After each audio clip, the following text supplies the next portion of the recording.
XBB.1.5 varian adalah sesuatu yang sebentar lagi akan menjadi pembicaraan.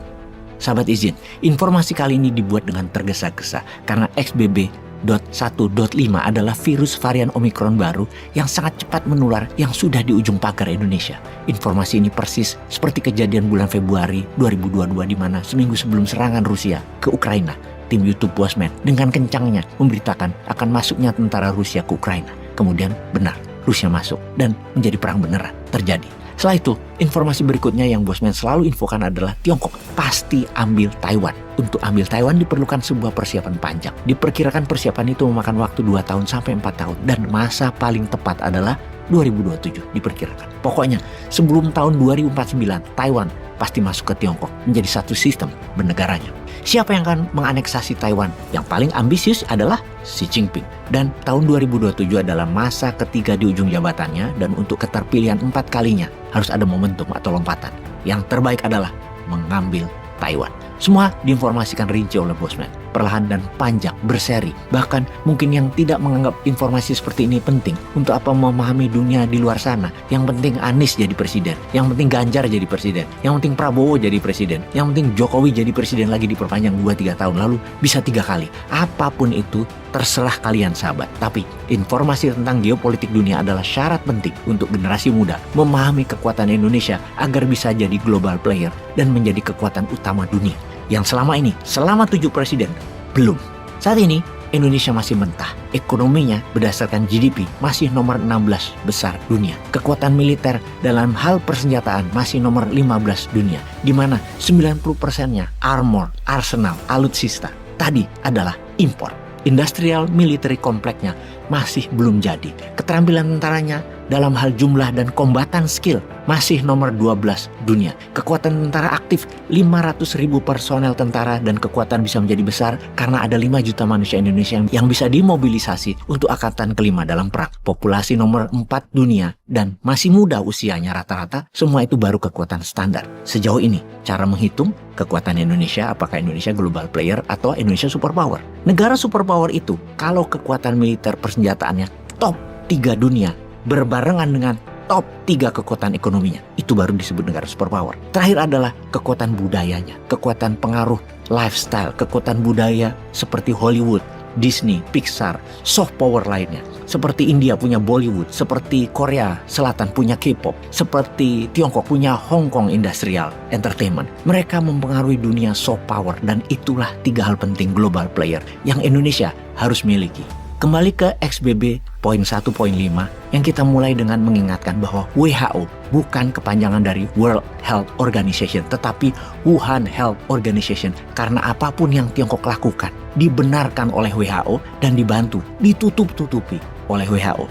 Apa yang ditutupi? Fakta mengerikan apa yang terjadi dalam 6 bulan terakhir dan memuncak di awal tahun 2023 ini. Fakta bahwa XBB.1.5 adalah varian yang cepat menular dan akan menulari dunia seperti 3 tahun yang lalu.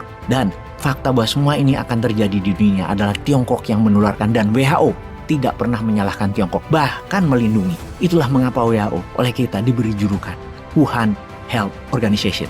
Sejak peristiwa meledaknya virus dari Wuhan di akhir tahun 2019, WHO bukan fokus pada kesehatan dunia, tapi melindungi citra Tiongkok dan juga citra Xi Jinping. Yang keduanya tidak boleh disalahkan atas banyaknya korban berjatuhan karena virus Wuhan tersebut di belakangnya Tiongkok dan WHO ada globalis bermain, yaitu Big Pharmacy.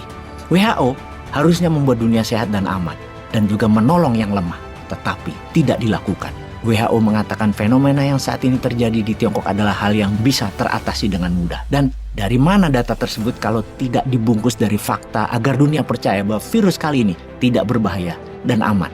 Lanjutkan dan tetaplah pakai booster vaksin keempat, kelima, dan seterusnya. Dan ini sekali lagi sesuai dengan apa yang kita katakan bulan-bulan lalu. Persiapkan masyarakat untuk booster sampai ke 10 tiap tahun sekali minimum sampai selamanya. Kita mati sih enggak, miskin doang. Kembali ke WHO. Kayaknya WHO gak pakai masker menutup saluran pernapasan dan menutup mulutnya, tapi dengan sengaja pakai masker di matanya. Gak melihat apa kejadian di Tiongkok 6 bulan terakhir sebagai ancaman dunia, malah melindungi dan membuat dunia jadi tidak hati-hati, menjadi lupa akan meningkatkan imunitas Dari awal Bosman konstan mengatakan bahwa virus adalah konspirasi jahat karena benda yang mematikan ini beragenda dua, depopulisasi dan jualan vaksin. Virus Wuhan adalah war tool, alat perang, dan pandemi adalah warfare kali ini, peperangan. Semua ini by design, karena by design dan perang, maka demi survival of Indonesian nation, kita harus punya acuan sendiri, tidak berstandar WHO, Wuhan Health Organization, dan vaksin lagi. Itu seharusnya. Tuduhan kita terhadap WHO kali ini mungkin sangat vulgar, bahkan sampai mengatakan Tedros Ghebreyesus, orang nomor satunya WHO, adalah antek Tiongkok. Sesungguhnya siapa yang mengatakan pertama kali Ghebreyesus antek Tiongkok? Menlu Amerika di tahun 2020 di awal tahun mengatakannya, yaitu Mike Pompeo. Kalau diingat, di awal tahun 2020 di mana virus masih di Wuhan, semua kejadian di depan matanya WHO bukan melindungi dunia, namun masih menganggap enteng, bahkan menipu dunia dengan mengatakan virus tersebut tidak bisa pindah ke manusia lain lewat udara. Ingat lo ya, ini awal tahun 2020 dan akhir tahun 2019, yang mana kita tahu sekarang bahwa info-info WHO itu adalah menipu dan menjebak kita semua sehingga kemakan vaksin diplomasi dan memakan ratusan ribu korban manusia di rumah sakit dan biaya 1.000 triliun rupiah untuk menangani masalah pandemi dan masalah ekonomi. WHO waktu itu, masih ingat kita, mengatakan karena virus Wuhan aman, tidak bisa ditransfer lewat udara, jadi orang dari Wuhan harus bisa travel ke seluruh dunia. Namun faktanya, tak lama kemudian ribuan orang terpapar dan meledak kejadian tersebut dari Italia. Dan setelah itu, tak lama kemudian, dalam hitungan bulan, seluruh dunia terimbas dan jutaan meninggal. 1 miliar manusia terinfeksi. Farmasi besar panen akbar, panen raya, vaksin bohongan yang tidak meningkatkan imunitas daya tahan sebenarnya pun ikut panen. Kita ingatkan lagi, ketika beberapa negara punya strategi melindungi negara waktu tahun 2020 ini ya, dengan tidak menerima orang-orang yang datang dari Tiongkok, Dr. Tedros secara pribadi terang-terangan memarahi negara seperti India, Australia dengan mengatakan sebaiknya kalian negara-negara tidak perlu melarang kedatangan orang dari Tiongkok yang akan mengganggu perdagangan dunia. Apa nggak gila itu Tedros yang dengan terang-terangan melindungi Tiongkok? Dan tak lama setelah dia mengatakan hal itu di Januari, bulan Februari, dunia gelap dan dunia panik.